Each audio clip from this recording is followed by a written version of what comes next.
Welcome to our family Ayurveda for life. पिछली video मैंने आपसे न्यूट्रिशियस वीक की बात की थी कि न्यूट्रिशन वीक हमारा 1 सितंबर से शुरू होता है। तो उसी सीरीज़ को आगे बढ़ाते हुए आज मैं आपसे कार्बोहाइड्रेट के बारे में बात कर रही हूँ, क्योंकि ये हमारे फूड का एक मोस्ट इम्पॉर्टेंट पार्ट है। कार्बोहाइड्रेट ये हमको एनर्जी प्रोवाइड करता है और हमारा हम लास्ट में ये ग्लूकोज होता है और इसके ब्रेकडाउन से ही हमें एनर्जी प्रोवाइड होती है।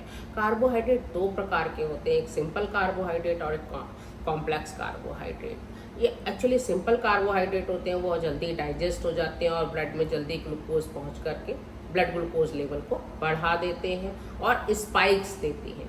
तो हमें बहुत ज़्यादा स्पाइक्स लेने की ज़रूरत नहीं होती है। इसी के साथ दूसरे जो होते हैं वो कॉम्प्लेक्स कार्बोहाइड्रेट, वो स्लोली डाइजेस्ट होते हैं और धीरे धीरे ब्लड ग्लूकोज लेवल को बहुत ज़्यादा नहीं बढ़ाते, धीरे धीरे रेज करते हैं, ग्रेजुअली इससे रेज होता है और हमारा एक लाइन में चलता है।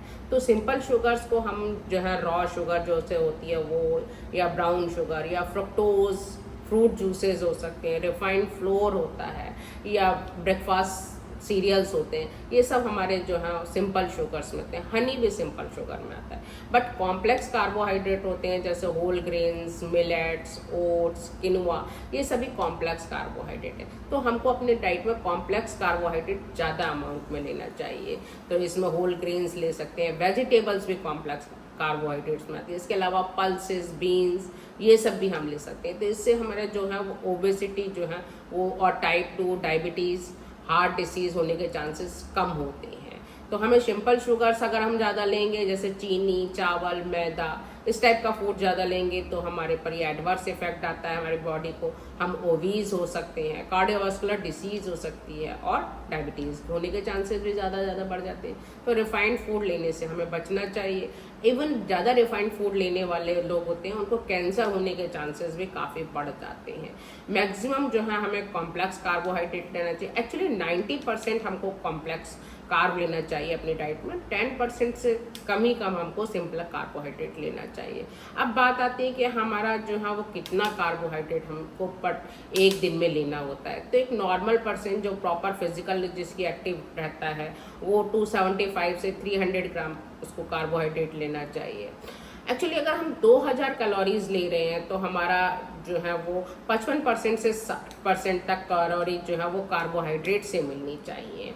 हमारी बॉडी में मिनिमम जो कार्बोहाइड्रेट है जो हमें ब्रेन के फंक्शन के लिए चाहिए, उसमें कम से कम 100 ग्राम से लेकर के 130 ग्राम तक हमको बहुत ज़रूरी चाहिए, जिससे कि हमारा ब्रेन प्रॉपर काम कर सके।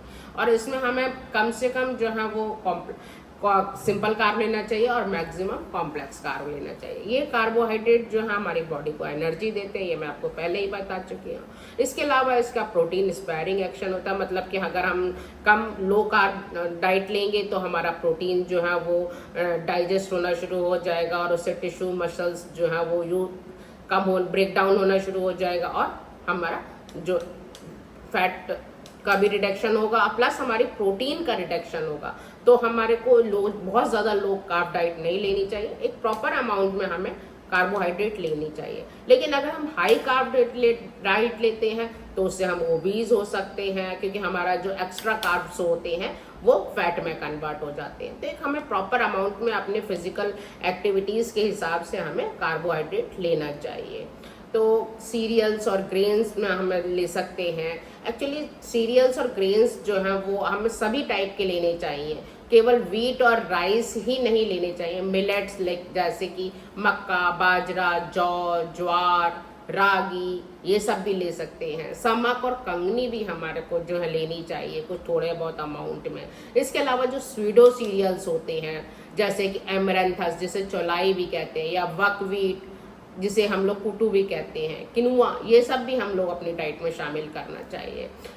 इसमें फाइबर काफ़ी अच्छे अमाउंट में होता है और ग्लाइसेमिक इंडेक्स भी इसका कम होता है। तो ये शुगर को स्लोली रिलीज करते हैं और ब्लड ग्लूकोज लेवल को मेंटेन रखते हैं। इसके अलावा हम डेयरी प्रोडक्ट्स में भी लैक्टोज नाम का कार्ब पाया जाता है। फ्रूट्स जो हम लेते हैं उसमें फ्रक्टोज नाम के कार्बोहाइड्रेट्स पाए जाते हैं। तो हमें ये सब अमाउंट ले सकते हैं। इसके अलावा सब्जियां जैसे आलू, अरबी, शकरकंदी, इसमें स्टार्च काफ़ी अच्छा अमाउंट में पाया जाता है। तो ये आज मैंने आपको काफ़ी कार्बोहाइड्रेट्स के बारे में बताया कि कार्बोहाइड्रेट्स हमारा कैसा लेना चाहिए, किस टाइप का लेना चाहिए, कितने अमाउंट्स में लेना चाहिए। तो कल मैं आपको प्रोटीन के बारे में जानकारी दूंगी, तो आप मेरी वीडियो देखते रहें। और अगर आपको मेरी वीडियो अच्छी लगती है तो प्लीज़ लाइक और शेयर करें। और अगर आपने अभी तक मेरा चैनल सब्सक्राइब नहीं किया है तो सब्सक्राइब करें। अगर आपको कार्बोहाइड्रेट से रिलेटेड कुछ और जानकारी जानना चाहते हैं तो कमेंट बॉक्स में आप लिख सकते हैं। Thank you.